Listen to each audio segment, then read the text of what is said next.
Bom dia, boa tarde, boa noite. Mais um cafezinho live com meu caro, dileto, nutritivo amigo Adalberto Piotto. Eu e o Piotto tem uma história que já é longa, né? Quem ouviu o É verdade.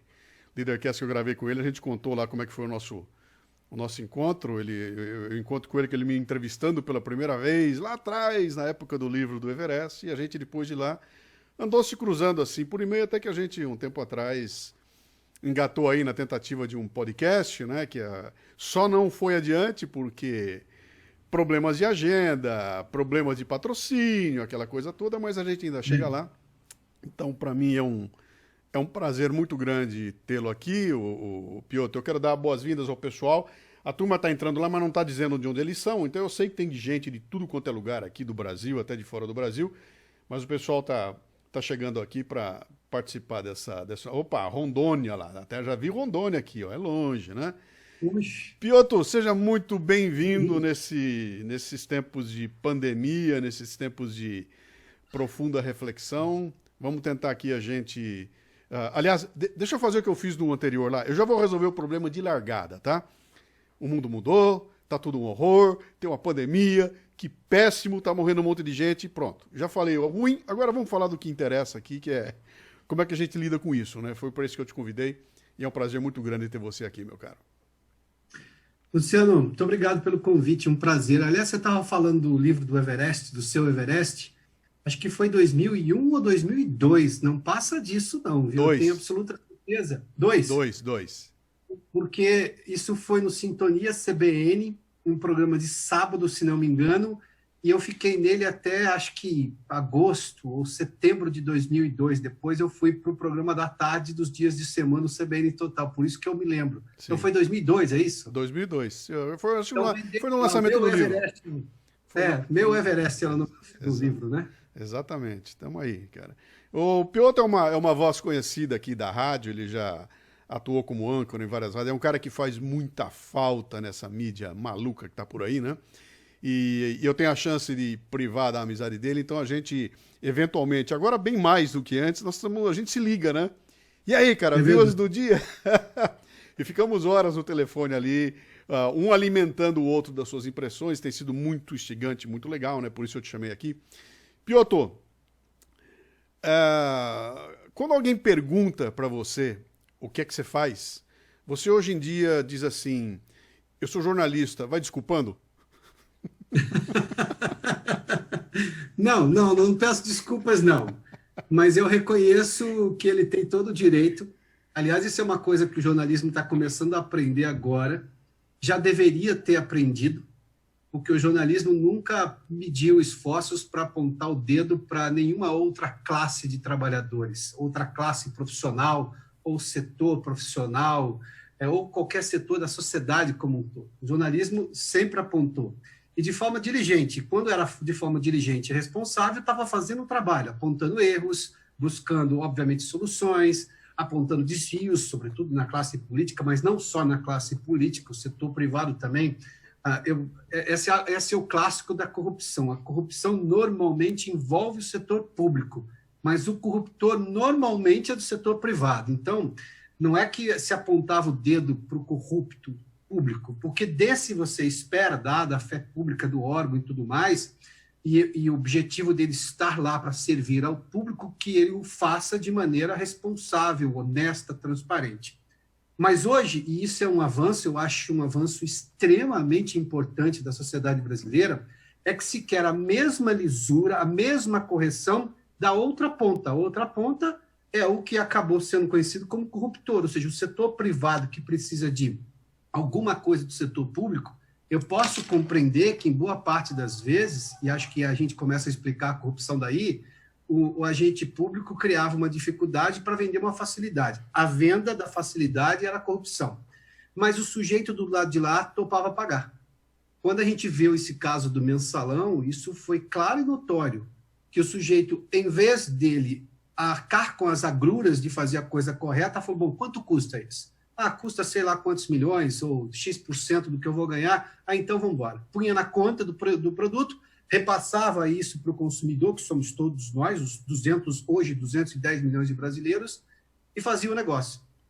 Você se lembra quando no julgamento do Mensalão, naqueles processos longos, inclusive com o então juiz Sérgio Moro, hoje ministro Sérgio Moro, o empresário do setor de construção dizia: se eu não fizesse isso, eu saía do negócio. Bom, mas alguns não fizeram e saíram do negócio e pagaram um preço mais alto. Pagaram o preço mais alto, neste caso, no sentido figurado, ou seja, de fazer a coisa certa e não ter benefício e tentar bancar, como milhões de brasileiros fazem. Então, o que eu posso dizer é que o jornalismo hoje, até porque de forma muito competente, muito transparente, muito diligente, é responsável por boa parte da educação brasileira, sobretudo da nossa realidade, dos anos 80 e nos anos 90 e no começo dos anos 2000. O jornalismo formou a sociedade brasileira. E essa sociedade brasileira bem formada, hoje cobra do jornalismo a lisura que ele sempre reclamou dos outros. O que o jornalismo está tendo hoje, eu diria até que é um privilégio. Ele está tendo da população uma cobrança que talvez ele nunca teve. Porque se a gente pensar dos anos 80, a gente estava saindo de um ano de restrições de liberdades, a gente estava nos anos de chumbo, né? Então, qualquer um que fizesse uma denúncia era bem-vindo.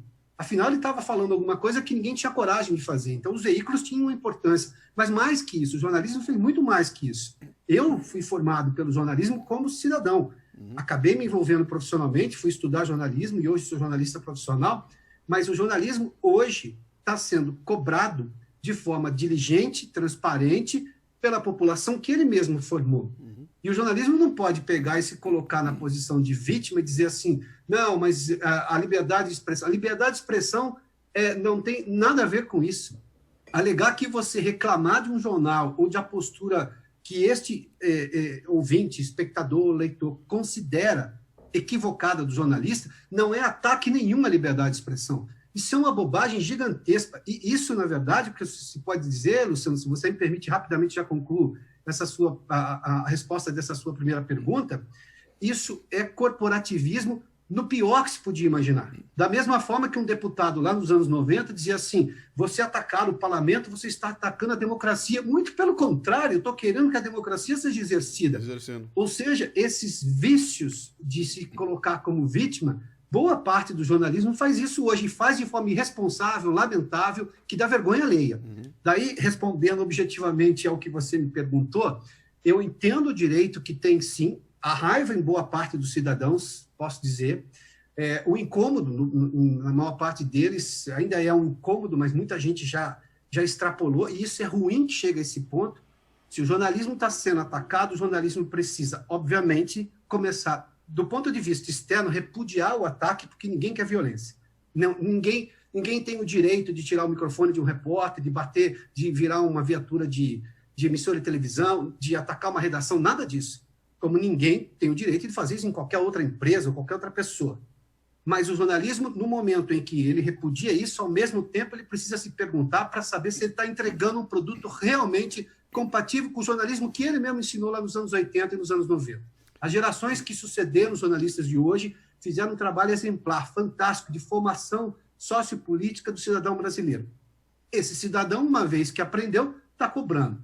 Então, o cidadão tem direitos, sim. Obviamente que aí cabe o quê? Eu vou lá e tento explicar, e insisto, que ele precisa compreender que há jornalistas e jornalistas, há veículos e veículos, ele precisa compreender, o processo é complexo, mas eu posso entender o porquê que ele está tão incomodado, sim. Quanto tempo você está no jornalismo, dentro do jornalismo? 28 anos. Eu me formei em 1994, mas desde 1992, como eu sou do interior, você sabe, no interior tem dificuldades e facilidades, né? Os veículos, claro, eram sempre mais precários, no começo, sobretudo, então o sujeito não ia contratar um jornalista profissional. O veículo estava começando, eu digo que eu nunca fui foca de ninguém, foca é uma expressão para dizer jornalista iniciante, eu nunca fui foca de ninguém, porque no primeiro veículo que eu trabalhei, o veículo estava começando e todo mundo era foca de todo mundo. Então, quer dizer, ninguém era foca de ninguém. Cara, então, quase 3 décadas deu para você experimentar muito dessa história e tudo mais. E você pegou uma transição importante do negócio do jornalismo, que começou de 10 anos para cá, mais fortemente de 5 anos para cá, e pegou fogo para valer a partir de 2013, né? Que foi a entrada das redes sociais massivamente. Uhum. Então, isso que você acaba de dizer, realmente, a gente tem agora como cobrar o jornalismo, mas também isso acontece porque há uma forma. Eu tenho a tecnologia para cobrá-lo, né? Até pouco tempo atrás, eu sentava, assistia, ouvia. Se eu achasse ruim, eu ligava para a rádio, mandava um bilhete, mandava uma carta, alguma coisa assim e acabou. E agora eu tenho um tweet e você, como jornalista, dá a notícia e está com o tweet vibrando na tua frente. Você tem imediatamente o retorno, você tem a voz de milhares ou milhões de pessoas contestando, concordando, desmentindo, jogando na tua cara imediatamente o que está acontecendo ali, né? E eu tenho uma leve impressão que os jornalistas em geral se assustaram com isso. Eles não estavam acostumados a ter essa contestação imediata. A chegar em casa, abrir a minha rede social e está sendo destruído ali na rede social, né? E isso falou, opa, peraí, então tem gente me ouvindo e tem gente gritando, né? Isso, de certa forma, eu acho que causou um susto e eles não aprenderam a lidar muito bem com essa realidade ainda. Daí esse choque todo, né? Você não acha que Sabe, então, esse peso do fato de haver uhum. um canal para dar voz ao ouvinte, ao leitor, não é a grande virada nesse processo? E posso lhe dizer uma coisa, quem está mais assustado é jornalista de jornal, de impresso, ou de televisão que vivia numa redoma. Eu que fiz durante muito tempo na minha vida rádio ao vivo, posso lhe dizer que tinha ali uma demanda que era reprimida do ponto de vista tecnológico para se manifestar. Mas a gente já tinha telefone no estúdio e o sujeito ligava. Imagina só que celular em 1990, e deixa eu me ver, 97 que entrei na CBN, 98, perdão. Quando eu entrei na CBN, celular não era exatamente uma coisa comum. Então o sujeito ouvia você pelo carro, porque o grande sucesso da CBN foi porque São Paulo tinha muito trânsito, as pessoas passavam muito tempo dentro do carro, e era uma rádio de informação inovadora. Para você ter uma ideia, eu vim de televisão para fazer rádio, eu não tive que fazer grandes adaptações no meu texto, eles acharam isso até uma novidade, isso incorporava essa lógica de uma rádio que estava começando também, né? Embora ela já tivesse um bom tempo, mas ela só foi explodir depois desses anos todos, o que é natural, um veículo tem sempre um tempo de maturação. Mas o sujeito ia para casa, imagina só, o sujeito ligava para você, do telefone fixo, do telefone do estúdio, ou senão ele fazia uma coisa que ainda era mais difícil. Imagina quem que tinha aparelho de fax em casa, mas o sujeito passava uma mensagem, às vezes você só recebia no dia seguinte. Então, quando você via aquilo, você pensava, bom, o dia que o sujeito tiver, lembra daqueles filmes de ficção científica, aquele reloginho que é um telefone que hoje isso é uma bobagem, isso é a nossa realidade, né? O sujeito que ele puder, a hora do momento que ele puder participar, ele vai participar. Era uma demanda reprimida de participação imediata do espectador, porque você não tinha o que você fez menção agora, você não tinha tecnologia para isso, você não tinha meios para isso. Nos poucos meios que havia, ele já usava. Claro, tinha delay, tinha um momento, chegava muito menos, porque nem todo mundo tinha fax, até aí o sujeito esquecia, não fazia mais, mas estava evidente que ele queria. Sabe uma outra coisa que é muito clara? Eu pegava um táxi, e aí o sujeito reconhecia a minha voz e falava, pô, você é o Adalberto Piotto? Ele tinha tudo na cabeça, o que ele provavelmente tinha vontade de ter me perguntado, ou participado de algumas entrevistas, ou criticando, opinando, de muito tempo. A conversa só rodeava sobre isso, o que demonstra claramente essa demanda reprimida. Uhum. O que o jornalismo hoje talvez não percebeu, e eu falo desses grupos especialmente do impresso, porque o impresso fazia uma edição hoje, a outra era só amanhã. Sim. E o sujeito lia o jornal às 5 da manhã, às 6 da manhã, às 7 da manhã, às 11 da manhã, à meia-noite, era o mesmo jornal. E televisão era uma redoma, né? Porque você falava com serviço de atendimento ao espectador, ao assinante, sei lá o que. Demorava muito, você nunca tinha contato com a pessoa. Para quem fazia rádio ao vivo, estava pronto para acontecer. E agora acontece, e acontece forte. Uhum. E aí nós chegamos, eu vou dar um salto já, senão nós vamos ficar aqui discutindo raízes do jornalismo e a ideia de te convidar aqui, até o título que eu botei na nossa live aqui é muito sugestivo, né? Como se proteger dessa negatividade, né? Porque a gente chega em tempos de pandemia que Tá bom, o nome da hora é a pandemia, tá? Mas a gente já passou por tempos parecidos, quando acontece um grande cataclismo, um grande acontecimento, uma grande tragédia, uma grande mudança e aquilo toma conta do noticiário e a gente é dominado pelas informações que vêm por ali e aquilo cai como uma enxurrada em cima da gente. Então eu sou um pobre espectador, eu sou um pobre ouvinte, que quando ligo a televisão eu sou destruído pelo que eu vejo ali. Começa com um mortômetro que vem... Eu estava olhando hoje lá, o gráfico crescendo. Eu falo, cara, mas qual é o sentido de mostrar todo dia um gráfico que só aumenta? Quando todo mundo sabe que vai aumentar, é claro que vai aumentar, cara. Né? Ó, ontem foi 200, agora tem 230, 260, 290. Cara, aquilo parece que é um masoquismo, né? Quando eu devia estar falando, olha, ontem teve 10 mortes, hoje teve 8. Né? Menos que ontem. Amanhã vai ter 12, um pouquinho a mais. Agora foram 9, né? Esse tipo de controle que me parece que não interessa muito, não, né? Mas eu aqui, como o pobre espectador, o pobre ouvinte, estou sendo bombardeado o dia inteiro por aquilo e chega uma hora que a ordem é desligue esse negócio, cara. Não ligue a televisão, por favor. Me poupe de ser massacrado, porque eu não tenho como sair inteiro depois de umas... Cara, depois de 30 minutos de Jornal Nacional, não dá para sair inteiro, cara. Você sai de lá abaixo de zero. Dá vontade de... Pessoal, eu vou pegar o avião e vou embora daqui. E hoje não tem nem para onde ir, né? Qualquer lugar que você for, tá igual, né? Você como cara que tá do outro lado lá e que tem essa tua ética, etc e tal, dá uma recomendação para mim aqui, que sou um pobre... Eu sou o pobre espectador, sou o pobre ouvinte, né? Sobre essa relação que eu tenho que ter com essa máquina fundamental que é a imprensa. Eu preciso dela, ela é fundamental, ela exerce um papel gigantesco na sociedade, mas eu tenho que tomar alguns cuidados aqui que vão além do básico. Eu queria ouvir de alguém que está acostumado a estar do lado de lá. Tá, vamos lá, Luciano. Tem dois conceitos claros de notícia. O principal é o trágico é noticiado antes e as pessoas dizem assim, eu dou notícia, o jornalismo se concentra na notícia ruim, o que vem de jornal, para usar uma expressão de sempre, até porque o jornalismo começou no impresso, né? Não é verdade que isso é feito só por esta razão. Eu não estou dizendo que também não é feito por esta razão.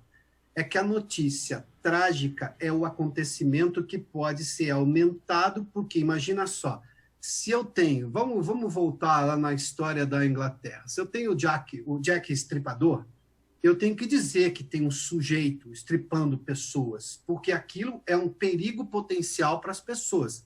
Então, o jornalismo tem a obrigação técnica e moral de informar, porque as pessoas têm direito a saber o que está acontecendo para se protegerem, do ponto de vista desse tipo de notícia. E eu preciso da exata dimensão do problema, eu estou falando só do ponto de vista técnico, porque as pessoas precisam saber qual é o tamanho daquilo e, a partir da vida delas, da experiência delas, da condição delas, elas têm direito, com a informação completa, a se proteger ou a tomar alguma medida, ou ignorar aquilo. Bom, aí é o julgamento de cada um. Bom, esse é o fato 1. Por que o jornalismo comete o erro neste momento? E aí eu entendo a sua dor de dizer, poxa, tem hora que eu vou desligar. Eu vou fazer aqui uma confissão que não deveria assustar ninguém, porque eu sou um jornalista, mas antes de ser jornalista, eu sou um ser humano. Eu tenho horas que eu paro de ver. Como eu tenho acesso às informações e eu consigo rapidamente dirimir o que é informação, o que é interpretação de alguém, eu vou só na informação, a interpretação vou eu. Mas isso não é tão difícil para fazer, não. Você vai lá e pega os dados. E o jornalismo comete um erro agora, porque ao mesmo tempo em que eu tenho que dizer que a curva de número de casos está subindo, e todo dia teria que dizer isso aí, a curva de casos está subindo e o número de mortes, lamentavelmente, também está subindo, porque eu tenho uma questão lógica, biológica. Primeiramente, vamos lá, qual é a razão? Eu tenho um tempo de incubação do vírus, então muita gente que pegou o vírus ainda não manifestou o sintoma. As medidas estão agora de combate, estão começando a surtir efeito, mas então eu vou ter um aumento no número de casos. Ao mesmo tempo em que pessoas que já estavam doentes, que por acaso tinham complicações de saúde, essas também podem ter um risco maior de morrer, então eu vou ter esse aumento. Se eu não der essa informação toda vez ao público, porque isso é clínico, isso é basicamente a medicina pura, você tem que explicar que essas coisas acontecem, porque senão parece que o mundo está acabando. Eu entendo o que você disse. Isso é um erro. Isso é jornalismo feito pela metade. Aí começa o gosto por vender jornal. Aí você não está dando a informação completa. Ao mesmo tempo, tem um outro detalhe que normalmente é omitido, que não omitimos, ou pelo menos eu, quando estava lá na TV Brasil, no cenário econômico, quando a gente começou a divulgar os números da China e depois os outros países começaram a ser acometidos pelo coronavírus, eu sempre dava o número porque a Organização Mundial da Saúde disponibilizava isso na mesma tela, ou seja, você não tinha que procurar em lugar nenhum, estava no mesmo lugar, o número de pessoas que estavam curadas. Sim. E o número de pessoas onde você tinha problemas menores ali. Você tinha todos os dados. A informação correta é essa. Até porque, se é verdade que as pessoas se contaminam com coronavírus, ficam infectadas pelo coronavírus, sim. Que elas podem morrer, sim. Que elas morrem também é verdade. Mas é igualmente verdade que elas também se curam, é igualmente verdade que grupos de não risco são muito menos afetados. Então, se tudo é verdade, eu preciso dizer toda a verdade. Lembra que eu falei agora há pouco no começo? Ou você fala de tudo, ou você está fazendo o que se chama de jornalismo. E aí que começa a revolta das pessoas. Como elas fazem conta, as pessoas conseguem interpretar texto e fazer conta, ela vê ali que ali está dirigido. Nos anos 80, ninguém perceberia isso. Você estava saindo de um momento de que você não tinha liberdade. Então, alguém que denunciasse alguma coisa ganhava aplauso. Hoje, uma denúncia, ou seja, uma notícia de que está aumentando os casos, precisa vir com todo esse corpo de informação para ganhar credibilidade, senão vai ganhar a ira do espectador. Uhum. E a ira do espectador pode vir de duas maneiras.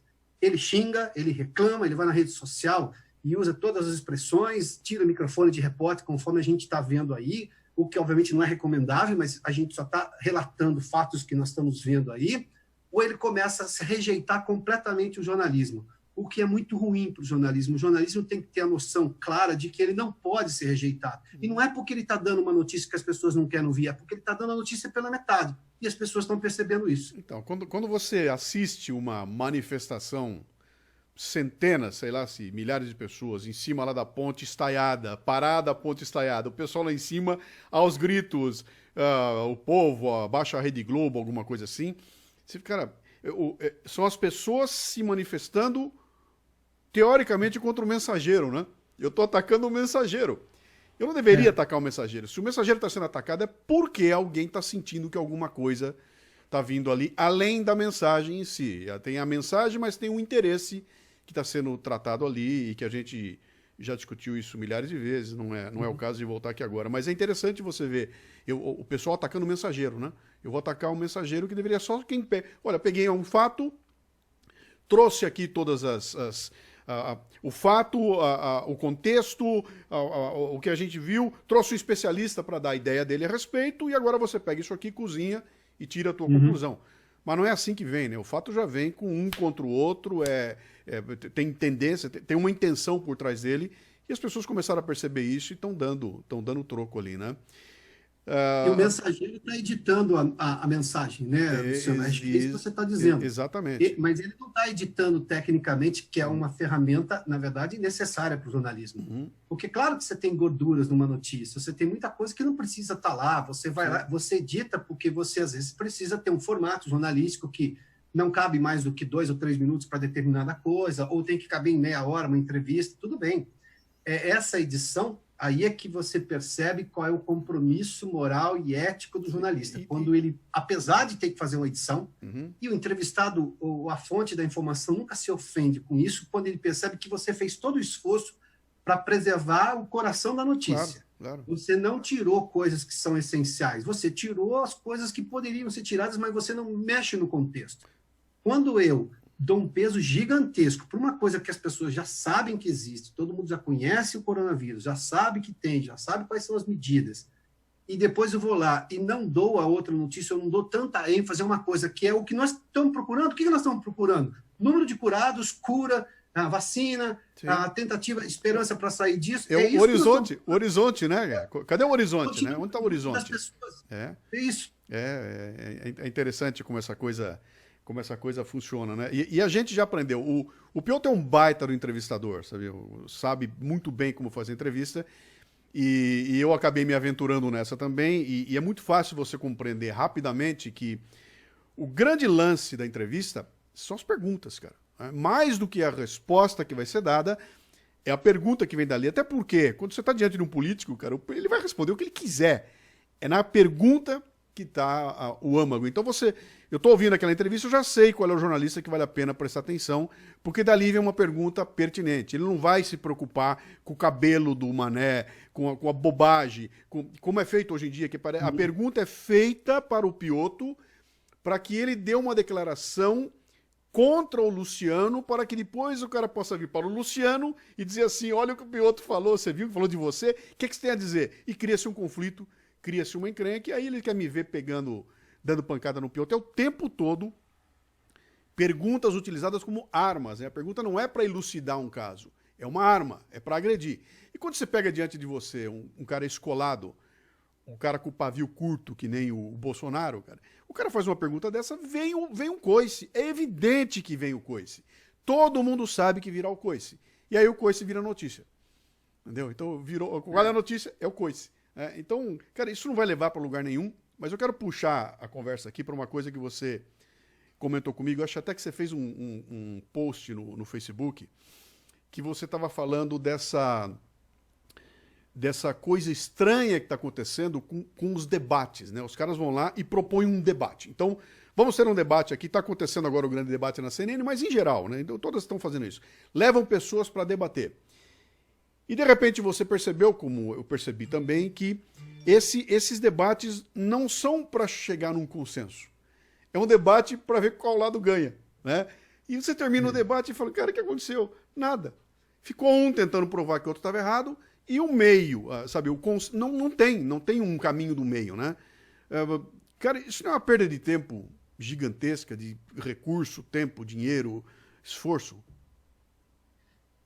Primeiro é uma perda de eletricidade, né? Está se gastando eletricidade, a gente não aprende que a gente tem que economizar eletricidade, né? Porque no caso brasileiro é movida boa parte à água, e a gente tem crises hídricas e tudo mais. Eu concordo com você, eu não consigo compreender.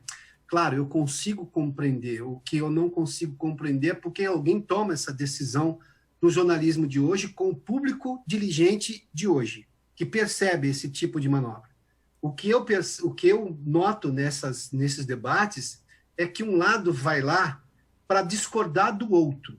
Ele não vai lá para emitir um ponto de vista que, por acaso, pode ter um ponto de vista contrário do outro lado, mas que também vai lá apenas que vai lá também para discordar. Quando os dois lados vão para emitir pontos de vista contrários, porque obviamente pensam diferente, não há problema. Isso é da lógica democrática, aliás, o debate serve para isso.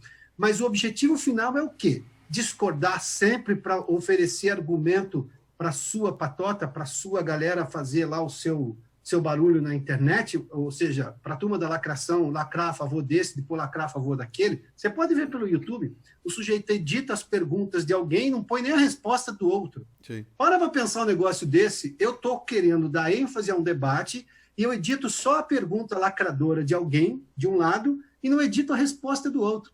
Ou quando não, põe uma imagem do sujeito sempre com uma cara meio transformada, e aí põe os óculos de não sei do que, aquelas coisas todas que a gente viu. Sim. Mas aí você vai imaginar, o público faz o que quer, obviamente você dá liberdade, as pessoas vão lá, editam, fazem o que isso é uma consequência. Mas quando você está assistindo integralmente àquele debate, você vê que um lado foi lá para discordar do outro. Eu não vou lá para emitir um ponto de vista, que obviamente terá um ponto de vista divergente do outro lado, mas a gente vai buscando ali, você vai aprendendo, você vai minimizar talvez a sua crítica, o outro vai reconsiderar algum ponto de vista, pode ser que não chegue num consenso. Não, isso também não é pecado. As pessoas são diferentes, elas pensam diferente, isso não é um problema. Mas o objetivo tem que ser sempre conseguir um consenso, até porque quem está assistindo, do ponto de vista de honestidade intelectual, ele está assistindo para encontrar uma solução para um problema. Ele vê que há um debate no país. Bom, posso ou não posso? Posso ou não posso? Posso usar hidroxicloroquina ou não posso? É útil ou não é? Eu tenho os argumentos, obviamente, na classe médica, só para usar um exemplo, e alguns jornalistas defendem de um lado e outros do outro, mas os que são a favor, outros são contrários. Agora, eu não posso desconsiderar as evidências, eu não posso desconsiderar o momento. Então, se o outro lado que é contrário à cloroquina não considera isso e permanece ali, ele só está fazendo um show. Isso não tem nada a ver com jornalismo. Aí você perde seu tempo. Eu, por exemplo, confesso a você, Quando eu vejo que está armado esse negócio, mesmo que seja informalmente armado, porque o sujeito foi lá para fincar a posição num ponto de vista e não quer nem saber o que o outro lado vai dizer, ele só vai usar frases do outro para reforçar a tese dele, bom, não tem... Qual é a lógica? É impossível que num mês, se você tem 22 dias úteis no mês, você tem um programa que é todo dia, diário, segunda a sexta, é impossível que em 22 programas no mês eu não consiga encontrar um que pelo menos tenha caminhado um passo avante para chegar a um pretenso consenso. Não estou dizendo nenhum consenso. Todos terminam em cada um firmou só o seu ponto de vista e não quer saber do outro. Ou seja, eu fui lá para discordar do outro. Qual é a valia disso? Se você acha que o público não percebe, depois o público fica revoltado com o jornalismo ou com os veículos de informação, por que você acha que isso acontece? Você acha que isso é de graça? Não tem nada de graça, não. As pessoas pensam. E isso é subestimar a capacidade, você subestimar a inteligência alheia, que é um erro horroroso, é o erro mais básico que se pode cometer no jornalismo. Você não pode subestimar. Eu digo que a língua portuguesa te dá um recurso que é dos mais fantásticos, chamado aposto. Quando você vai falar uma coisa que o nome é importante e muito pouca gente vai entender, você coloca um aposto e continua. As pessoas vão entender o aposto e vão embora. Agora, quando você quer rebaixar o nível intelectual achando que a pessoa não vai entender e que todo mundo quer uma briga porque o país está dividido, bobagem. A maioria não está, não. A maioria quer. Eu digo, minha tese, os brasileiros hoje querem resolver logo a vida deles porque eles querem resolver a vida do país e, com isso, parar de ter que toda hora explicar por que certas coisas no Brasil não funcionam. As pessoas já adiantaram, estão muito avante desse jornalismo doutrinário de esquerda ou de direita que só está querendo fazer o que se convencionou chamar nos últimos tempos de lacração, não é esse o nome? Esse é o nome, cara. E parece que ele continua graçando por aí, né? E a gente vê que tem um pessoal não dá nem para dizer que isso aí é coisa da molecada, porque tem um pessoal da velha guarda igual. E uma coisa que eu já falei e vou repetir aqui 10 vezes, cara. O coronavírus está dizimando reputações. Ele chegou e a primeira coisa que ele destruiu são reputações. Ele está destruindo reputação de médico, de jornalista, de político. Está caindo por terra. As pessoas estão olhando aquilo e falando, pera um pouquinho, cara. Como é que o cara falou isso e depois falou outro? Como é que ele disse que pode e que não pode? Então, estão caindo reputações. E quando isso aqui tudo passar, eu acho que a gente vai olhar e vai repensar, sabe, sobre... Onde é que estão os caras que se mantiveram reto? Eu posso estar até errado, sabe? A minha opinião não é a opinião que vai prevalecer no final. Eu estava errado em propor que seja vertical ou horizontal. A questão acho que nem é essa, sabe? Eu estou lidando com os dados que eu tenho na mão. Peguei os dados que eu tenho, estou trabalhando com eles e estou dando a minha opinião a respeito. Pode ser que eu esteja errado, né? Mas a partir do momento em que eu deixo claro e transparente que eu fui até onde eu podia, eu cheguei no meu limite, sabe? Daqui eu não vou passar porque eu sei que se eu der um passo a mais, eu vou estar começando a manipular a informação, eu vou estar começando a enfiar coisas aqui que são para trazer você para o meu lado político, etc e tal, aí eu destruí tudo. E o que está acontecendo agora parece que é isso, né? Os caras estão politizando remédio, bicho. Eu vi hoje o pessoal falando, você está tomando remédio do Bolsonaro? Como assim, cara? Remédio. O Guzo botou uma frase deliciosa, falou que pela primeira vez um composto químico é de direita ou de esquerda. Né? A gente está conseguindo fazer isso, cara. Isso é impensável, né? Então, vou refazer a tabela periódica também? Eu já dei uma olhada nela para ver se dá para dividir um lado ou outro lá, né? E a gente com inimigo lá fora, cara, com puta inimigo para ser enfrentado, e aqui dentro se estapeando. Eu peguei uma edição recente. Toda vez que o Bolsonaro vai fazer um pronunciamento na TV, eu faço questão de assistir na Globo, porque o pronunciamento sempre é colado no Jornal Nacional. Termina o pronunciamento, entra o Jornal Nacional. Então eu faço questão de assistir para ver o que vem, o que entra na sequência, né? Cara, é batata. Termina o pronunciamento, entra uma notícia ruim, falando mal de alguma coisa que o Bolsonaro fez, que é um ataque a ele lá, né? E você olha para aquilo e fala, cara, mas... Bicho, pera um pouquinho, será que não há algo a ser aproveitável além de se politizar as decisões que estão sendo tomadas, cara, sabe? A lei foi assinada e deixa de ser boa porque foi esse cara que assinou, sabe? Um projeto é apresentado e o projeto é ruim porque veio de alguém. Isso é ruim para a direita, é ruim para a esquerda, é ruim para todo lado. Era ruim no tempo do PT. E continua péssimo agora, né? Então isso é absoluta falta de cidadania, falta de comprometimento, falta de responsabilidade, que é isso que o coronavírus está revelando. Ele está deixando isso muito claro, né? O Luciano, você me lembra de um fato? Quando começaram a chegar os médicos cubanos aqui, naquele programa Mais Médicos, né? Eu, que me dedico verdadeiramente a entender a realidade brasileira, e a realidade brasileira precisa de sensibilidade, de muita humildade, porque você corre o risco de ser surpreendido toda hora e processar esse monte de informação de um país que vivia de estereótipo até outro dia, contado pela própria população, que é uma bobagem gigantesca, né? Você ficar alimentando estereótipos sendo do lugar. Quem alimenta estereótipo normalmente é alguém de longe, que foi lá uma vez, viu só uma coisa, fala, aqui é o país do carnaval. Não, não é o país do carnaval. Eu sou do interior de São Paulo, carnaval era uma coisa que acontecia 3 dias, depois aumentou para 4 e acabou. Não era, eu estudei no Senai quando eu tinha 14 anos, na quarta-feira de cinzas teve aula, às 7 da manhã, o mesmo horário de todo dia. Não teve na segunda e na terça, mas na quarta-feira teve aula, normalmente. E eu tocava numa banda de carnaval, num clube, né? Eu tocava trompete nessa época. Pô, saí às 4 horas da manhã, 4h30, eu saí do salão, tomei um banho e fui para aula, pra você ter uma ideia. Eu não podia faltar, e faltar no Senai era o fim do mundo. Você tinha 2 papeizinhos cada semestre. Depois tinha que pedir mais. Para pedir mais, sua mãe tinha que ir lá buscar. Então, você vai vendo. Mas vamos lá, você me faz lembrar uma coisa dessa história dos mais médicos.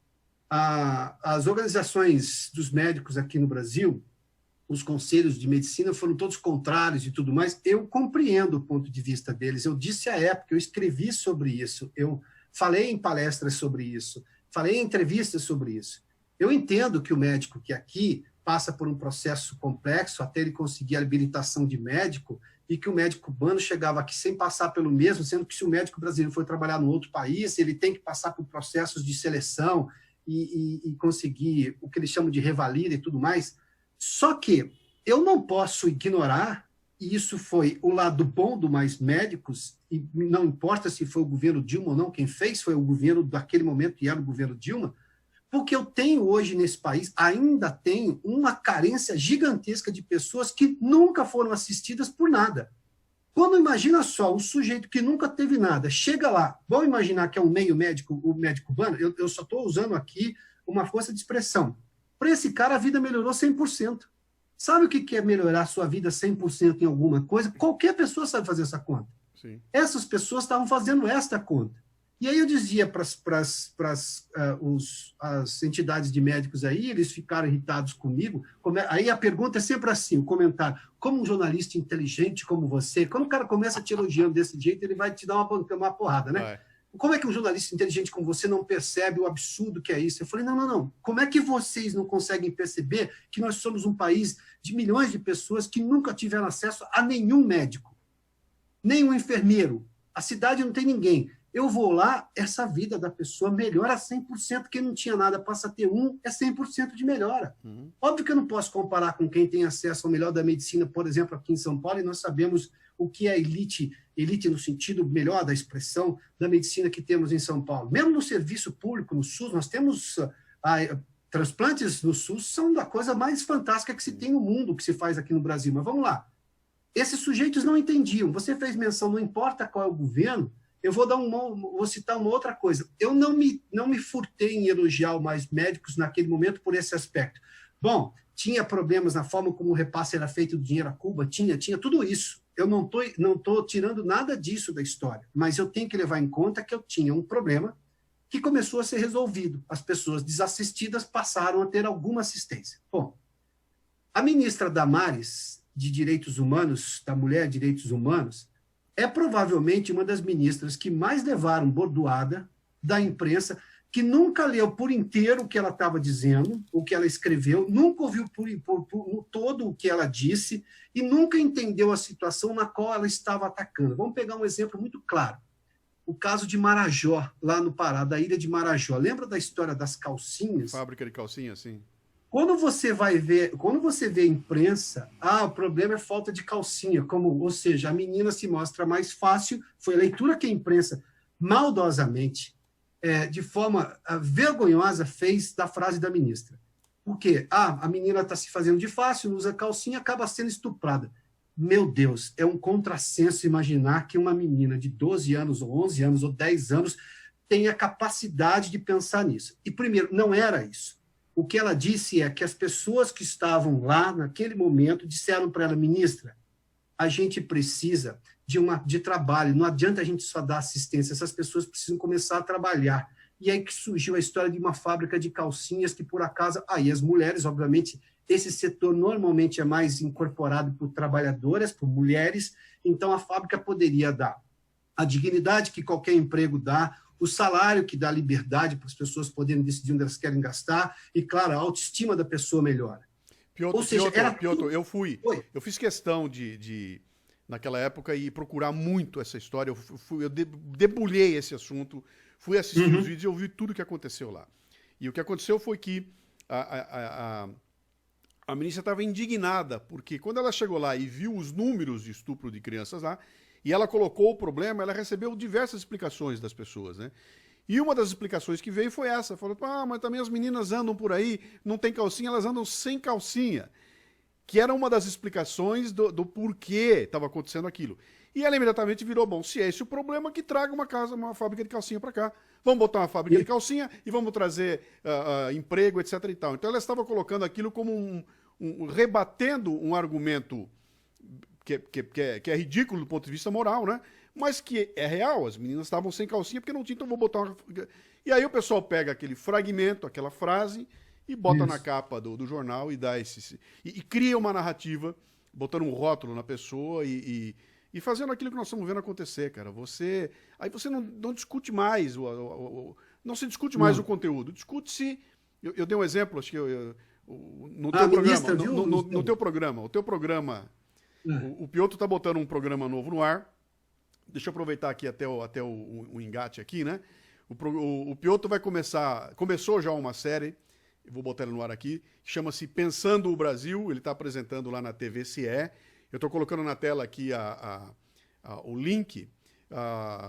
Já colocou o programa no ar. Segunda-feira agora vem o segundo programa, com um convidado meia boca aí, o cara que... Não, imagina, não, peraí, então eu faço a apresentação.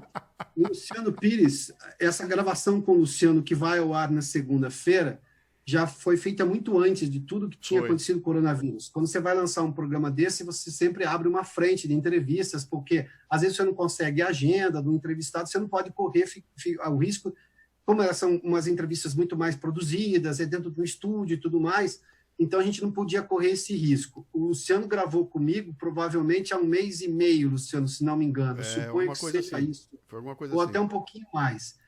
E o programa começou ao ar agora, no último dia 6, dia segunda-feira agora. A entrevista que está lá agora é do Guto Ferreira, que foi da Agência Brasileira de Desenvolvimento Industrial, está falando de educação e inovação.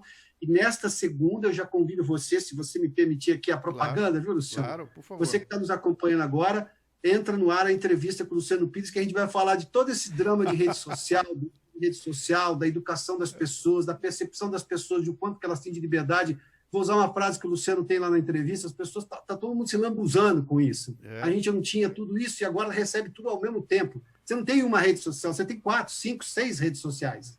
Ou seja, e as pessoas vão lá e depositam tudo que elas pensam, às vezes de forma até inadvertida, né? Erram no tom, a gente está vendo tudo isso. Mas vai segunda-feira nesse site que o Luciano está pondo. É muito legal, é outro nível de conversa, é outro nível de pergunta, mas eu trouxe o programa para cá porque eu quero usar um exemplo que eu usei lá, que tem tudo a ver com o que nós vimos falando lá. No programa eu uso o exemplo da entrevista do Guedes, a famosa entrevista das empregadas na Disney, lembra? Então o Guedes está apresentando um plano que prevê uma reforma profunda que vai causar um reboliço na vida de todo mundo. Vai mudar a vida de todo mundo, vai mudar a nossa vida, né? E a única coisa que sobrou da entrevista foi Empregadas na Disney. Né? Que é um fragmento que foi dito ali, foi dito de uma forma, eu não vou dizer nem que impensada, mas foi dito de uma forma lá que caiu mal, e tudo aquilo que estava embutido naquela conversa, naquela palestra que ele deu, da reforma que ele estava falando, não entrou em discussão, cara. A capa e a pauta durante semanas foi Empregadas na Disney, né? Quando o importante não é discutido. Então, isso é um desvio função do jornalismo que tem como interesse uma coisa só, sabe? Que é atacar o governo de turno, é atacar o político. E, cara, e funciona assim na direita e funciona na esquerda. Eu não estou aqui querendo partidarizar isso agora, não. É na direita e na esquerda. Cara, já encheu o saco, cara. Já me encheu o saco. Eu não aguento mais. Tem jornalistas que eu admirava que eu não aguento nem ouvir mais, sabe? Não quero nem. E tem outros que eu falo, pô, pera um pouquinho, chegou a hora dele perguntar, agora eu vou ouvir. Porque vai vir alguma coisa com pé e cabeça, sabe? Não vai vir um mimimi, não vai vir um chorinho, não vão puxar o tapete, né? E eu até adotei isso para mim, quando eu chamo o pessoal para o Leadercast, e eu vou fazer o briefing do programa, eu falo para a pessoa, falei, cara, esse aqui é um programa positivo, não vai ter armadilha, não vou puxar seu tapete, não vou fazer ironias com você, tudo aquilo que eu jogar, se você não se sentir confortável, você me avisa na hora, eu tiro do programa, tá? Porque o que eu quero aqui é ter uma relação de transparência com você, né? E é isso que eu espero ver na televisão também. A gente não tá vendo, cara. Tá vendo um joguinho. O fulano vai perguntar, já sei. Ó, espera, quer ver? Pum! Aí, lá veio o truque, lá veio a... Cara, isso... E esse caso do Guedes, viu, Luciano? A imprensa tinha toda a liberdade de citar isso e colocar ali ó, a forma equivocada com que o ministro tenta passar suas ideias. Porque é isso. Sim. A ideia era muito aprofundada, muito importante de ser discutida, que é exatamente o que você está defendendo, e a imprensa poderia colocar ali como o ministro, por exemplo, recorria a exemplos extremamente equivocados e ruins, porque foi o que aconteceu. Ele usou um exemplo que não cabe dentro da lógica brasileira. É por isso que existe, em tese, e eu acho que isso está sofrendo um bocado nos últimos tempos, depois a gente pode explicar, discutir esse assunto, mas, enfim, o media training vinha isso. O media training não foi concebido para um sujeito saber se enganar bem na frente da televisão. É porque você tem que usar expressões corretas. Quer ver um exemplo muito claro? E que isso é importante, que o ministro provavelmente... Você tem uma expressão, você diz isso na sua entrevista, me permita lembrar aqui, para você perceber o quanto que a entrevista foi rica e quanto que a fonte é primorosa. Vamos lá. O Luciano fez uma menção que eu agora estou passando a usar e estou dando todo o crédito, viu, Luciano? Que às vezes você tem algumas pessoas que é o que ele chama o Luciano chamou de derruba disjuntor. Ele diz uma frase lá, cai a luz, cai o disjuntor. Então, quer dizer, normalmente as pessoas não esperam para entender exatamente o que ele quer dizer com aquilo. Com todo o direito resguardado de criticar pela forma como ele fez, mas você abrir mão de discutir tudo que o ministro queria dizer, porque você está se concentrando apenas na forma equivocada, preconceituosa ou não, escolha o nome que você quiser, da forma como ele se expressou, aí também não tem salvação nessa história.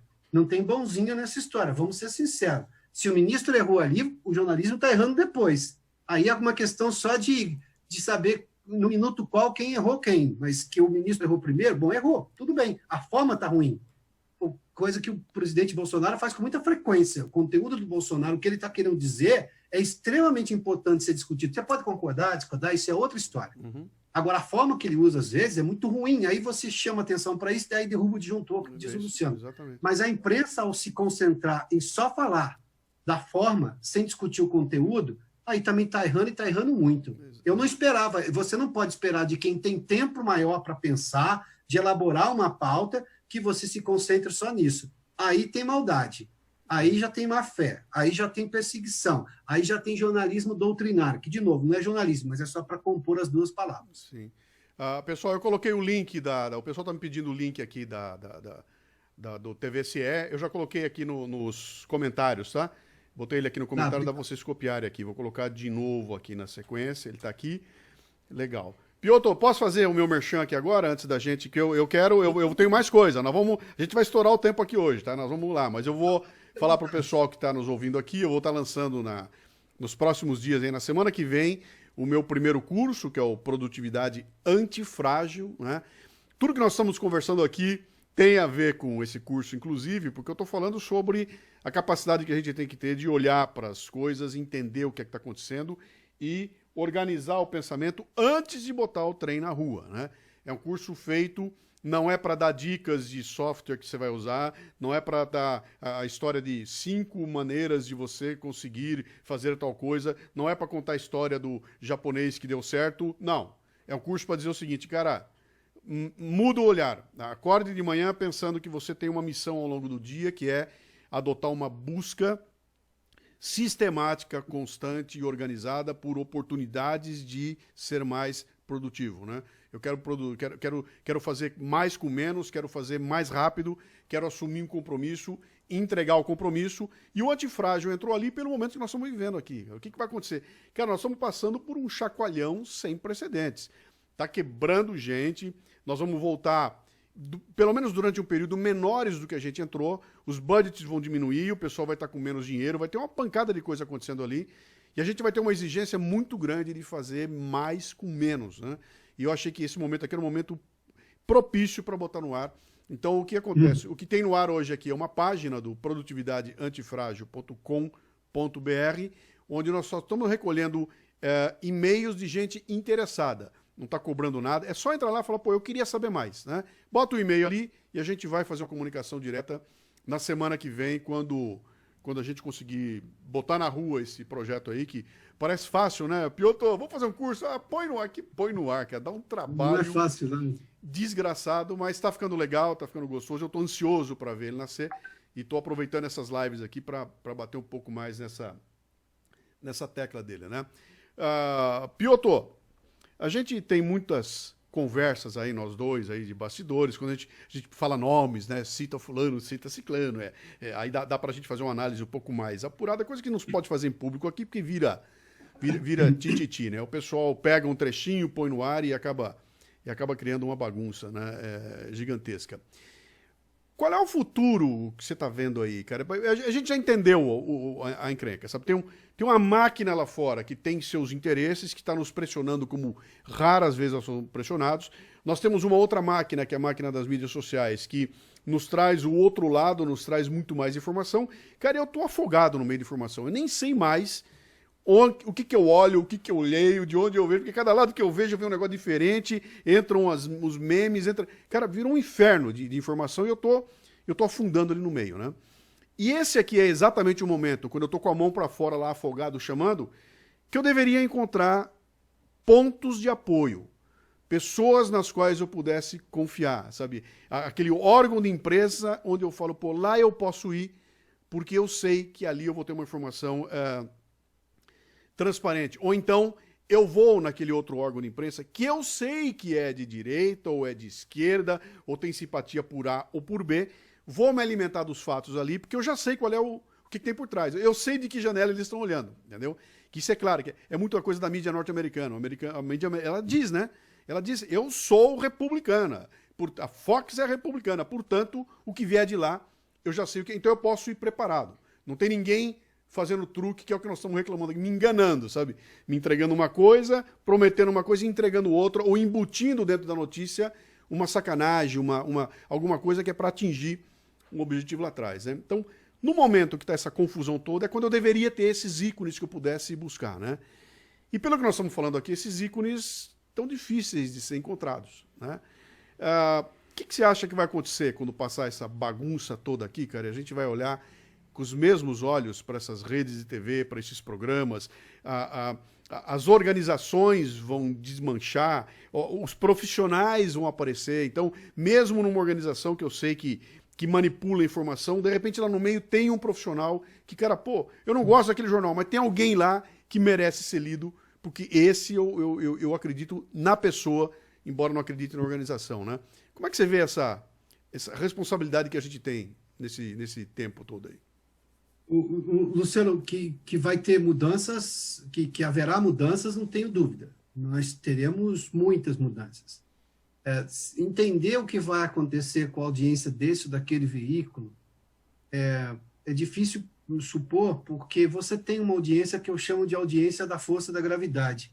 O sujeito está no carro, ele vai ouvir alguma rádio de informação porque ele gosta de informação, e mesmo que ele discorde, que ele tenha perdido a crença, que ele perceba que está dirigido demais e tudo mais, o jornalismo que está doutrinário, né? Ou seja, o sujeito não quer te informar, mesmo expondo o ponto de vista dele, mesmo dando uma opinião. Ele está querendo convencer você de que ele está certo e todo mundo está errado. O que não tem nada com jornalismo nisso aí, não tem nem jornalismo de opinião, que é um formato jornalístico clássico e não tem nenhum pecado nisso, desde que você deixe claro. Você falou agora, por exemplo, que o determinado veículo é republicano e outro é democrata, no caso dos Estados Unidos. Na Inglaterra também, os jornais todos sempre se disseram, alguns são conservadores, outros eram trabalhistas. Mas, por exemplo, eu acho que o espectador tem que... Uma forma de tentar filtrar isso e ele não perder tempo com quem ele percebe que não vai valer a pena é ele perceber se o veículo, mesmo que tenha lá uma postura... Aqui no Brasil, raramente os veículos assumem isso, né? O que é uma pena. Mas vamos lá, mesmo que o veículo não assuma, você percebe que ele tem uma tendência mais de um lado do que de outro. Sim. E a obrigação do veículo, mesmo que ele seja, por exemplo, a favor do governo Bolsonaro, só para pegar um caso aqui, e outro veículo que é contrário ao governo Bolsonaro, o sujeito é obrigado, ele está dizendo, ele vai ser mais crítico em qualquer ação do Bolsonaro, mas se ele não abrir espaço para dizer e explicar as coisas que estão acontecendo, que daí, na sua opinião de espectador, mesmo que ele continue achando que é ruim, você vai perceber que é bom, isso é jornalismo doutrinário. Aí não tem o que fazer. Aí é melhor nunca mais assistir, nunca mais ler, não tem o que fazer. Porque aí você vai perder seu tempo. Sim. Quando ele, mesmo opinando, ele consegue passar as informações para você chegar à conclusão, pega o caso da Damares. Ele contou toda a história da Damares, tudo o que aconteceu da Damares. Ou o caso do Paulo Guedes. Ele explica toda a discussão econômica que o Paulo Guedes estava tendo naquele momento. E depois critica o ministro pela fala, ou pega um lado só que eu acho que a Damares minimizou a questão. Tudo bem, é sua opinião. Isso é jornalismo de opinião, isso é correto, não tem nada de ofensivo, não tem nada de antidemocrático, muito pelo contrário. Isso é um valor dentro do jornalismo. Porque as pessoas até gostam de opinião, as pessoas procuram opinião. Sim. Mas isso precisa vir precedido da responsabilidade jornalística. Porque daí, se eu começo doutrinando alguém para depois dar uma opinião naquela mesma linha bem forçada, aí você, na boa, vou ser sincero, eu abro mão de ver aquilo. Estou dizendo agora, acho que a melhor forma de eu responder é o que eu faria e o que eu faço como leitor. Eu paro de ver. Como profissionalmente eu vivo disso, eu volto com alguma frequência para perceber o que está acontecendo. Mas aí é meramente por uma obrigação profissional, que a maioria das pessoas não é formada de jornalistas e não vai precisar voltar. E isso é um risco para o jornalismo. Quando o jornalismo percebe que isso está acontecendo, que vamos lá... Luciano, me permita rapidamente só dar um exemplo um pouco maior. Quando você vê um mediador de um debate, por exemplo, está lá um jornalista, e eu tenho o lado A e o lado B. Havia um clássico nos anos 90, no começo dos anos 2000, que o mediador tinha que dar o mesmo espaço de tempo para cada um dos debatedores. Mas veja lá, se eu sou um jornalista bem formado, sou um mediador daquele debate, e eu percebo que o sujeito está mentindo, está desvirtuando a informação, eu tenho que me posicionar. Não é que eu estou sendo a favor do outro lado. Eu estou me posicionando falando, peraí, não, isso que o senhor está dizendo não faz sentido nenhum. Claro que eu preciso estar bem informado para poder fazer uma interrupção como essa, né? Sim. Eu não posso entrar num debate assim só porque aí é partidarismo do âncora que está mediando. Se você vê um debate como esse, em que o âncora simplesmente se excusa de fazer qualquer posicionamento porque estou aqui só como mediador, o clássico que se diz o juiz ouve as partes, mas o juiz decide no final. Então, ele tem que decidir. Eu não estou dizendo que você precisa ser o juiz e depois que terminar o debate, se você vai lá e fala quem ganhou. Não é isso. Mas você tem que corrigir todas as distorções, porque o juiz é o público. Mas você que se percebe a distorção precisa corrigir. Se você não percebe isso, é o tipo do veículo, o tipo do debate que está morto. Você não deve perder tempo com isso. É simples assim. Eu não vou me furtar a dizer isso. Porque isso é perda de tempo. Você fez menção à expressão perda de tempo lá. Isso é perda de tempo. Porque eu digo assim, isso vai me trazer avanço? Isso vai provocar avanço na minha vida ou na vida do meu país? A gente vai avançar nessa discussão? Vai. Então eu permaneço. Mesmo que eu discorde, eu digo que concordância e discordância são coisas naturais da filha mais linda da democracia, que é a liberdade de expressão. Então, isso não deve ofender ninguém, você concordar ou discordar, ou você receber uma concordância ou discordância de alguém, desde que tenha honestidade intelectual nisso. Exatamente. Se não tiver honestidade intelectual, ou seja, da pessoa ser verdadeira com o que ela está dizendo, aí é perda de tempo. Acho, sim, que os veículos vão precisar se repensar. Se o jornalismo não fizer isso, ele mesmo está cavando a sepultura dele. E isso é ruim, porque o jornalismo, a gente está fazendo críticas aqui ao jornalismo com o desejo de fazê-lo melhor, com o desejo de tê-lo melhor. Claro. Eu sou um jornalista e poderia aqui, mas proteja o jornalismo. Não. Eu estou protegendo a liberdade de expressão. Sim. O jornalismo é só o setor da sociedade que mais usa a liberdade de expressão. Sim, e quando você acusa um canalha, um jornalista canalha, cara, você está ajudando todos aqueles que não são, entendeu? O fato de botar o dedo e falar, esse cara é um canalha, todos os que não são têm que olhar para aquilo e falar, não vou proteger porque é jornalista. Não, pera um pouquinho, cara, eu quero limpar o meu meio de campo de canalhas, cara, eu quero gente que eu possa confiar aqui, então não é, né? E aí, você falou logo no começo, ataque à liberdade de expressão, ataque à democracia, isso é bullshit, cara, eu tô me defendendo de alguém que está tentando me enganar, me manipular. E nesse momento eu vou me defender com as armas que eu tenho, cara. Se eu não tenho a câmera de televisão na minha frente, se for muito maluco, eu vou lá e vou arrancar o microfone da mão do jornalista, vou ficar lá na frente gritando coisa, entendeu? Então eu vou recorrer àquilo que eu tenho, né? Meu caro, nós estamos chegando aqui já nos pontos finais, algumas coisas que eu queria botar aqui para a gente marcar bem esse nosso papo aqui. Como eu falando logo no início, como se proteger da negatividade, né? A gente acabou focando essa coisa na imprensa, né? Vou lançar amanhã, acho que amanhã ou depois da manhã, a quarta parte de um pod sumário que eu estou fazendo, que chama-se O Poder do Mal, o Mal com U, que foi um livro que chegou para mim sem querer, The Power of Bad, e eu começo a ler o livro exatamente quando explode o negócio esse rolo todo. Cara, e parece que o livro está sendo escrito hoje. A cada minuto o cara diz um negócio que eu falo, não é possível, cara, acabei de ver isso na televisão, acabei de ouvir. Então, essa tarde aqui eu fiquei enlouquecido, que eu falei, cara, com esse livro, né? E ele coloca algumas coisas lá, ele fala sobre o viés da negatividade, ele fala dessa tendência natural que nós temos a dar muito mais importância às coisas ruins do que às boas, né? Eu esqueço do que aconteceu de bom, mas o que aconteceu de ruim fica na minha cabeça, né? Se você vier aqui me elogiar pelo cafezinho, Luciano, seu cafezinho é maravilhoso, me der 10 elogios pelo cafezinho, mas se fizer uma reclamação sobre a qualidade do som, eu não vou dormir hoje à noite por causa da qualidade do som e vou esquecer os 10 elogios que você me fez, porque a mente humana, ela funciona assim, né? Então pega essa coisa e extrapola para um momento que nós estamos vivendo, onde tem alguém empurrando em cima da gente esse monte de loucura, eu estou me afogando nela, eu preciso me socorrer. O que eu, pessoalmente, tenho feito, né?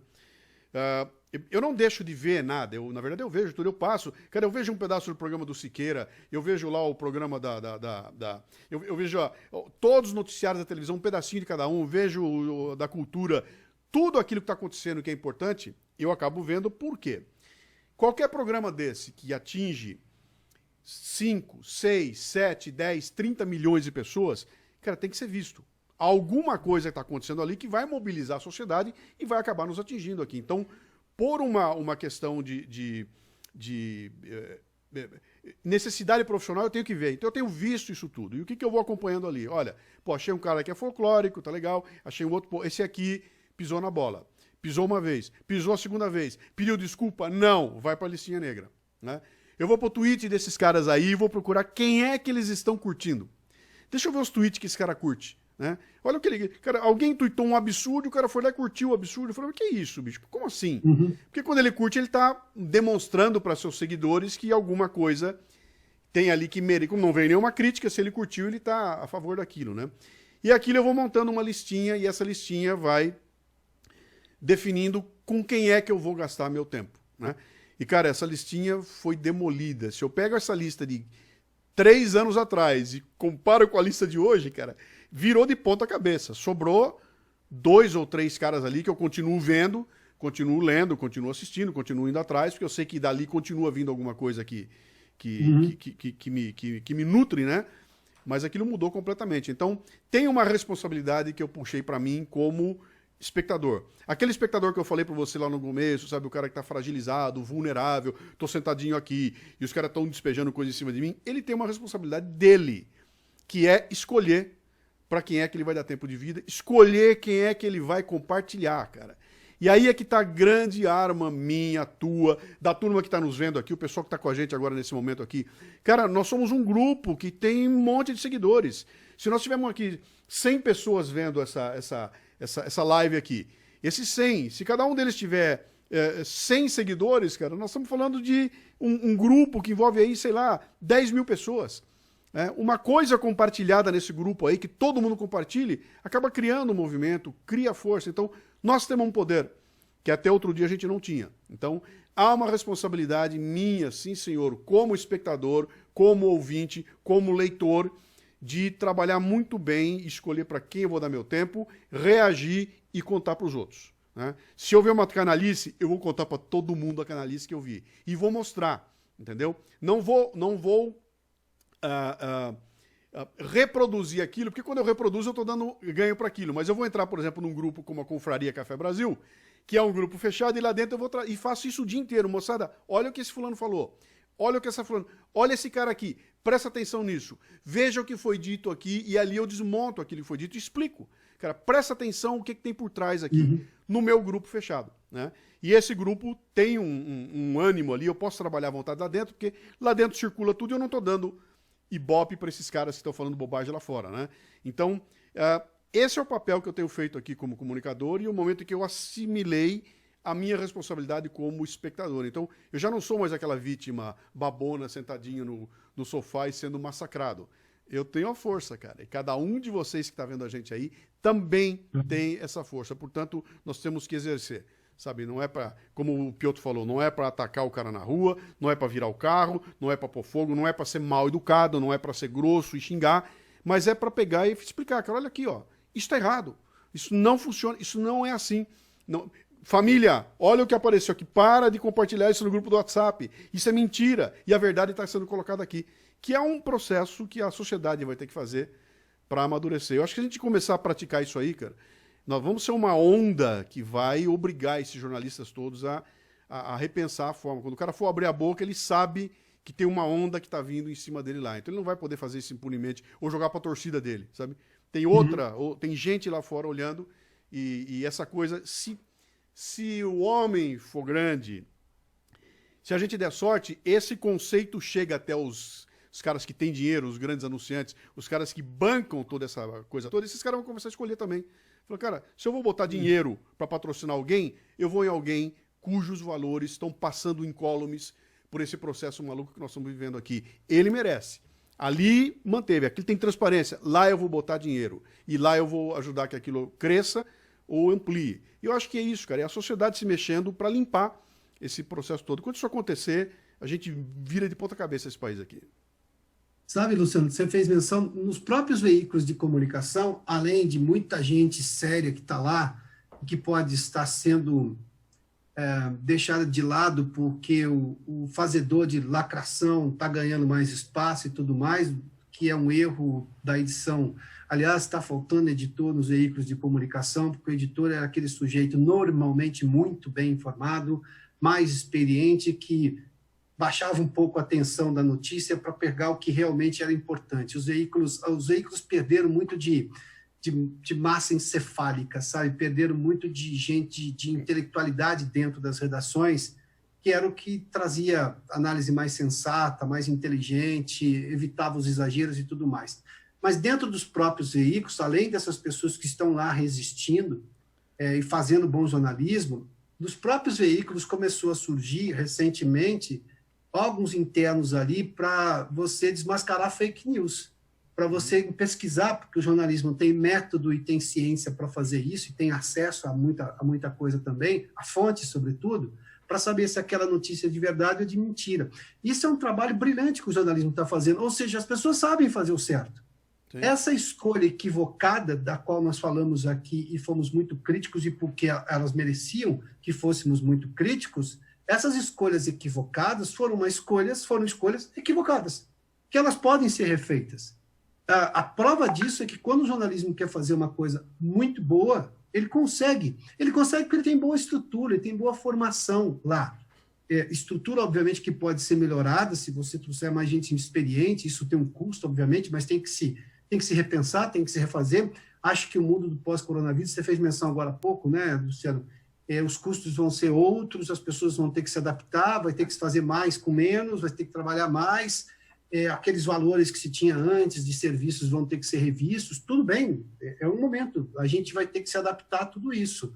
Não é só lavar mais a mão com água e sabão, ou passar álcool em gel, isso é só o que é visível para todo mundo, você vai ter que repensar muita coisa. Mas esse repensar mostra que você, mesmo onde você hoje enxerga muita coisa errada, tem muita gente fazendo coisa muito boa.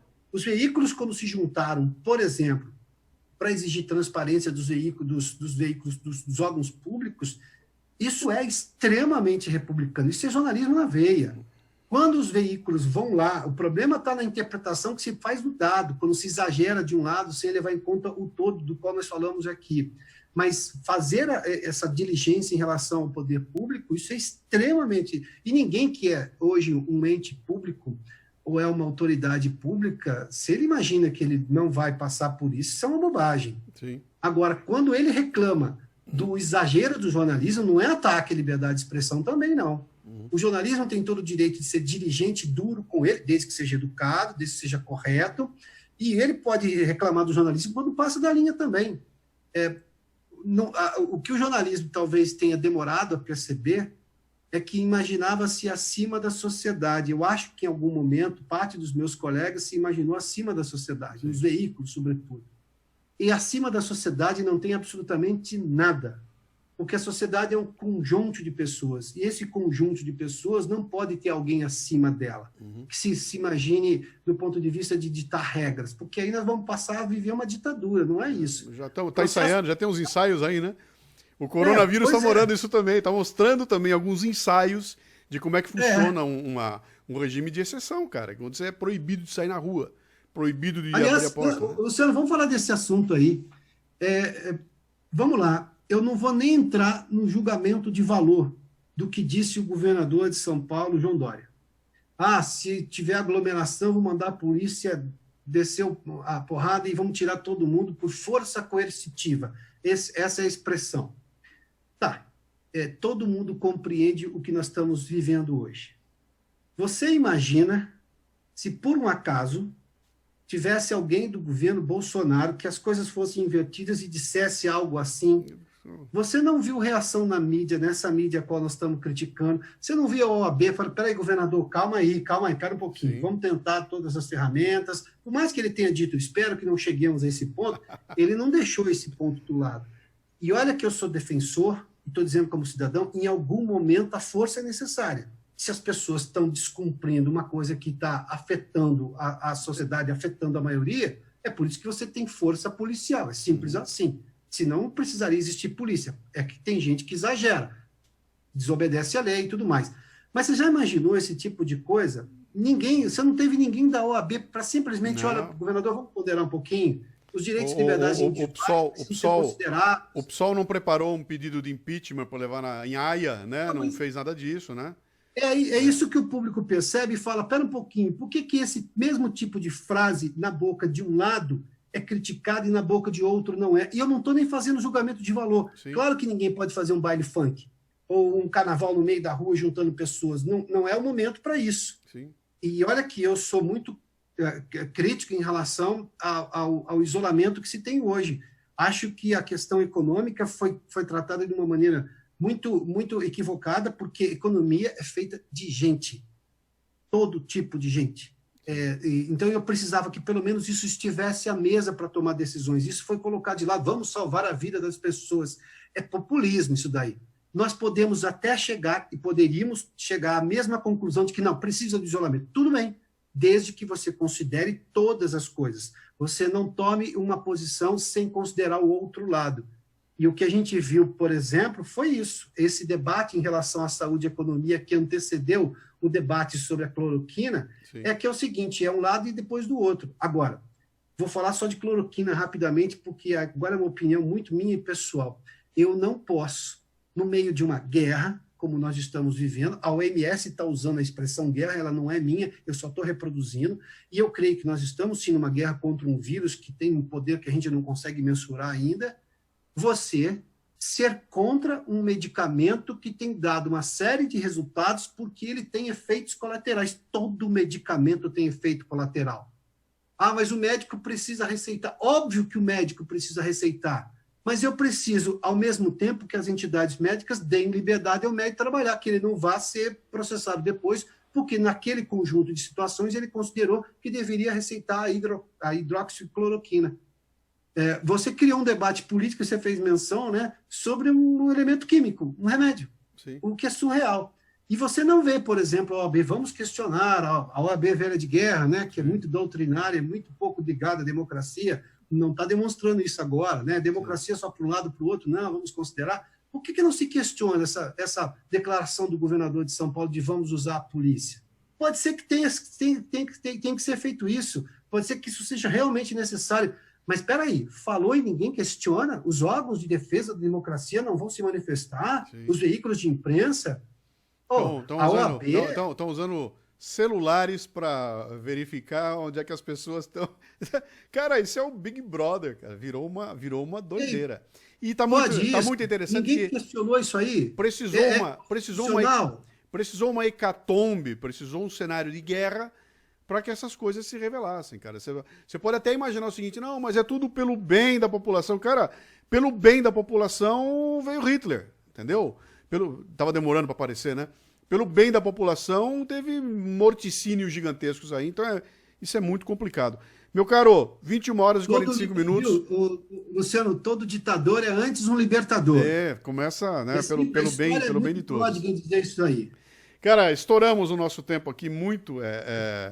Como sempre, vocês estão vendo que tem muito assunto. A gente nem tocou, nem desceu, né? Vamos botar uma questão ética, vamos botar aquelas discussões que nós tivemos aí, daí para muito longe. Acho que nós vamos ter que fazer uma série de cafezinhos aqui para levar adiante. Olha, eu vou voltar aqui ao recado do Piotr. Lembre-se, então, eu já coloquei o link aqui, estou colocando de novo no comentário. TV CIEE. Ali vocês vão ver uns bate-papos de alto nível, perguntas pertinentes, convidados que merecem ser ouvidos ali, com esse tema de pensar o Brasil de uma forma não panfletária, não politizada, não ideologizada, mas simplesmente exercendo a curiosidade de brasileiros para ouvir que ideias as pessoas têm a respeito do país e que caminho nós podemos encontrar, né? Esse é o recado do Piotr. O meu recado, de novo, produtividadeantifrágil.com.br, pré-lançamento na semana que vem. Se você botar teu e-mail ali agora, nós vamos mandar umas dicas interessantes, né? E eu quero agora, finalmente, agradecer ao meu amigo Piotr pelo 1 hora e 46 minutos que vocês nos deu de presente aqui. Não, 1 hora e 46 não. É 1 hora e 16 minutos que você nos deu de presente aqui. Imagina, um prazer. E dizer o seguinte, cara, vamos manter essa coerência, vamos manter essa nossa ideia de tentar manter a transparência, de falar do bolo, não falar do chantilly, né? Não perder tempo com bobajada, que eu acho que o Brasil precisa muito disso aí. Quem sabe 1 hora a gente consegue alcançar públicos até mais abrangentes do que esse que a gente tem hoje, né? E efetivar nosso plano do nosso podcast, nosso plano dos vídeos e dos programas e tudo mais, tá bom? Obrigado, meu caro. Imagina, obrigado. Se me permite, só porque as pessoas talvez estejam agora percebendo que tem tanta gente discutindo tudo e tudo mais, é muito em função de que hoje se tem mais ferramenta para fazer isso. Isso é extremamente positivo. Isso mostrou que nós estávamos dispostos a discutir o Brasil. Eu, quando estava na CBN, ainda em 2011, eu deixei a CBN e fui fazer um filme em 2012 chamado Orgulho de Ser Brasileiro, que você pode, se você me permite, Luciano, o filme está disponível em várias plataformas, está dentro do Now, da NET, está dentro da Vivo Play, está dentro do Prime da Amazon, acho que é Prime Video, está no looke.com.br, enfim, está em várias plataformas. Você vai ver que lá em 2012 já tinha muita gente disposta a discutir o Brasil. E isso só aumentou porque a tecnologia está permitindo. E eu imagino que você, acho que todos nós às vezes nos incomodamos que o barulho está muito alto demais. Claro, quando fica muito barulhento, não tem o que fazer, você desliga e vai para casa, né? Sim. Mas a gente precisa perceber que tem muito mais gente disposta a discutir o país hoje. E isso é extremamente positivo. Isso é um avanço na sociedade brasileira. E a gente precisa compreender que é o nosso momento. As dores contemporâneas são as que mais doem, porque somos nós que estamos sentindo. Quando você quebrou a perna lá aos 10 anos de idade, jogando bola, aquela dor já foi, você não sente mais. Mas se você cortar o dedo num negócio pequenininho, que é muito menor do que quebrar a perna, essa dói, porque você está sentindo agora. Nós estamos fazendo parte de uma transformação. É nosso momento agora de entregar um país melhor. A gente está discutindo para fazer isso aí, né? A próxima crise vai ser muito pior que essa aqui. E a outra, assim, vai.